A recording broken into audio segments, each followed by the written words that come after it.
As a licensed therapist, life coach, and master energy healer, I have worked with a lot of people that undergo spiritual awakening. There is one theme that is common across the board, as I have found, especially people that are in the early stages of spiritual awakening, and that theme is what we are going to discuss today in this video. Imagine it's 3 a.m. and you're staring at the ceiling, convinced that the path to bliss has led you straight into a ditch. Your chest hums with anxiety, and your friends are asking if you've joined a cult, and you just cried in the cereal aisle again. If this is awakening, someone forgot to mention the part where your soul feels like it's been run through a paper shredder. But stay with me.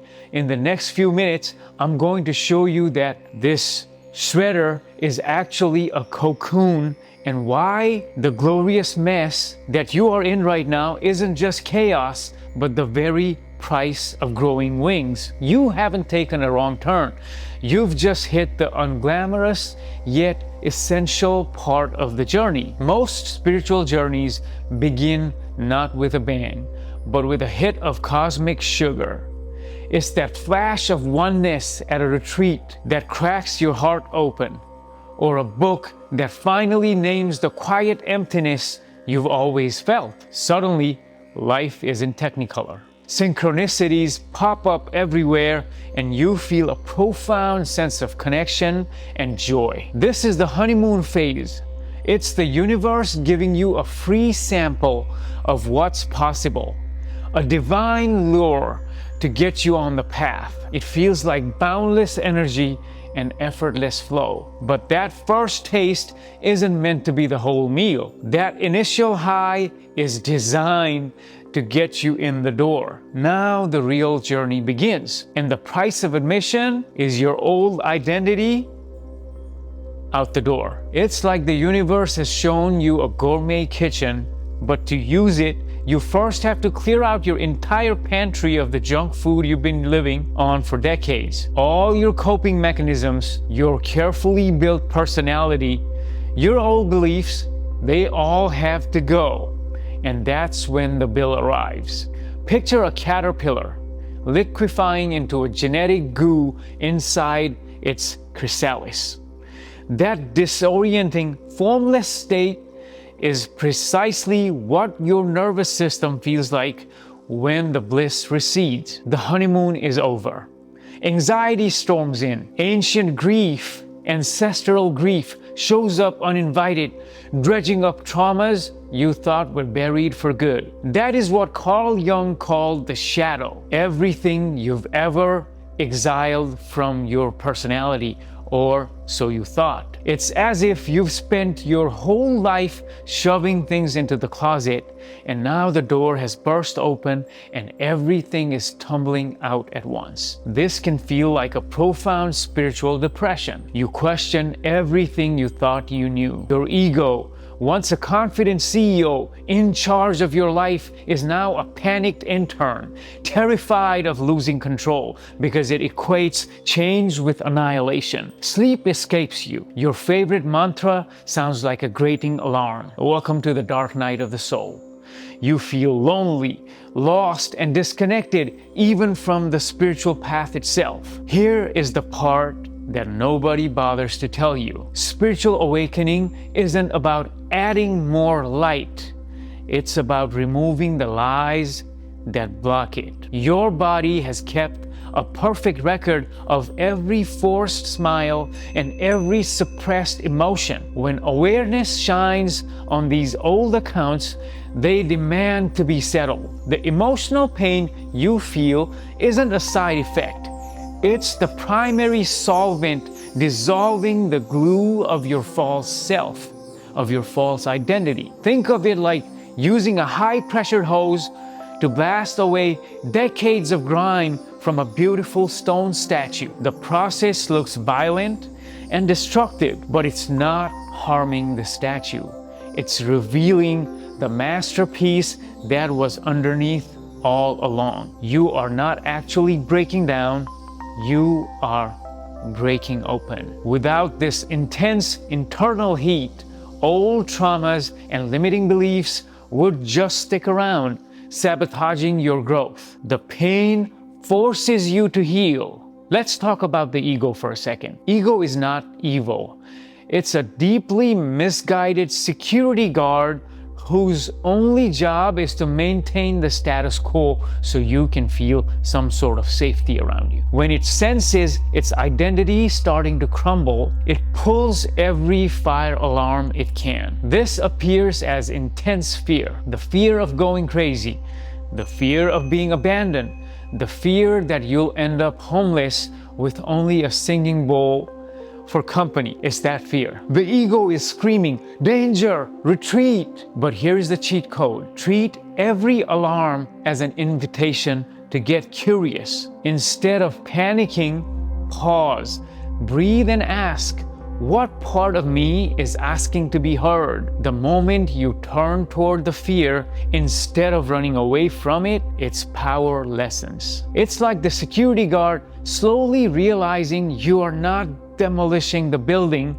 you're just renovating it. This act of turning inward is a profound act of self-compassion, if done correctly. After the emotional roller coaster, you may land on a flat, gray, utterly unremarkable plateau. The fireworks have stopped. The insights have dried up. Joy feels like a distant memory, and motivation is gone. This is the quiet, often agonizing limbo where many people think that they've failed or taken a wrong turn. You feel disconnected from your old life, but you don't have a new one to step into yet. This plateau is a sacred pause. Don't try to rush it. It's the spiritual equivalent of a computer installing a massive software update. The screen is frozen.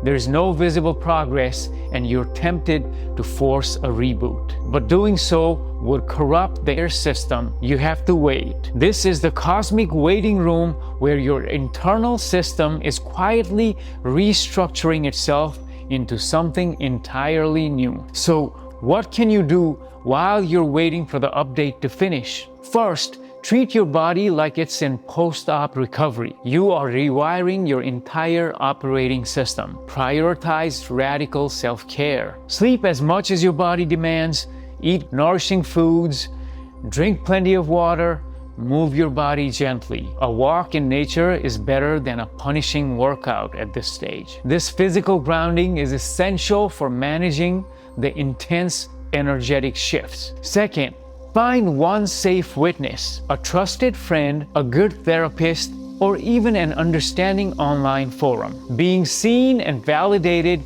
without someone trying to fix you is powerful medicine. It reminds you that you are not alone and that this is a known, survivable part of the journey that others are going through as well. Third, practice micro-surrender. When anxiety or grief washes over you, instead of resisting, whisper to yourself. These words are a powerful tool. This is welcome here. It's a signal to your nervous system that it can stand down from high alert. This simple act of acceptance allows the energy to move through you instead of getting stuck. Then, one morning, you notice it. The coffee smells like coffee again. A stranger's laugh is just a sound, not an irritation. You might cry, but the tears feel clean, like fresh rain, not bitter with old pain. This is the rebound. This is the first tangible evidence that the goo is reorganizing into something new. Psychologists call it post-traumatic growth. Mystics call it resurrection. You can name it whatever you want. A new coherence coming online now for you. You begin to operate with less pretense and more presence. You still have opinions, but they no longer have you. Your identity is not hung up on your opinions. There is a new spaciousness, an inner peace that wasn't there before. You become less dependent on external validation and more trusting of your own inner compass. It's like the sun finally breaking through the clouds after a long storm. It doesn't dry everything instantly, but you can feel its warmth and see the light again. And that gives you a sense of meaning. The dark night of the soul doesn't just abruptly end. Instead, it integrates. Think of it like a strong tea bag. At first, the flavor is overwhelmingly intense, but as you expand your awareness, you become a bigger cup. The tea is still there, but you now have the capacity to hold it. You are no longer defined by the intensity. Some relationships may fall away, while others deepen. Your work may shift from chasing status to seeking meaningful contribution. This doesn't mean you will never feel sadness or anger again. It means you become a seasoned sea captain. You can't control the ocean, but you learn how to navigate the storms without panicking or sinking the ship. The emotions arrive, deliver their message, and then pass through. The goal isn't to escape life, but to meet it with all its messy glory, with a new sense of clarity, peace, and connection. If you're in the thick of this right now, feeling lost, I've put together a free mini guide called 5 Micro Practices for Soul Has Food Poisoning. It's designed to offer immediate, gentle support. The link is in the description down below. Download it and please share it with a friend who thinks they're losing their mind. They're not losing their mind.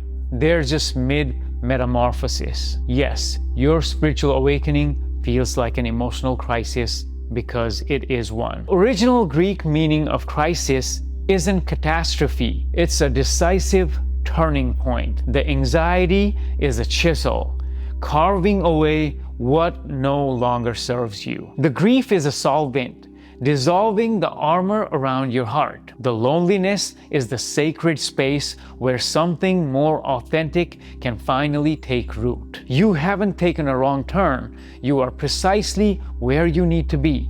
Stay in it. Trust the process. The darkness isn't the absence of light. It's the workshop where your soul is learning to hold its own brilliant new shape. Thank you. This is Coach KP. Peace.